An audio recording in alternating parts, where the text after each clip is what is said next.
Welcome back to part 2 of my review of the Priory of the Orange Tree. In part 1, I talked about kind of my overall thoughts about the book. In this part, I'll be talking about some of the problems I had with the book, both petty and some on the bit larger side. I'm gonna be honest, most of the problems I had are somewhat petty.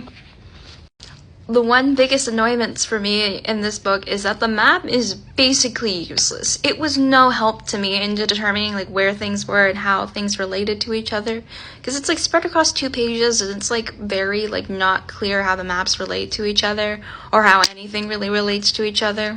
This is the first and only time a map has confused me more than the descriptions in the book. So these problems are kind of related to each other. I wish we had gotten more of Tane and way less Niklaus. Way less Niklaus. I dislike Niklaus as a character, but it was also obnoxious knowing, every time he's narrating, I could be with Tane instead, the Dragon Rider. In general, I know that we're typically supposed to be following the West and the South, with literally every other character's story. I still would have loved to see a little bit more of the East, just a little bit more, because sometimes it felt quite sparse. And of course, what little time the East actually got was usually spent on Niklaus, again, a character I did not want to see more of. So quick spoilers on what I'm about to say.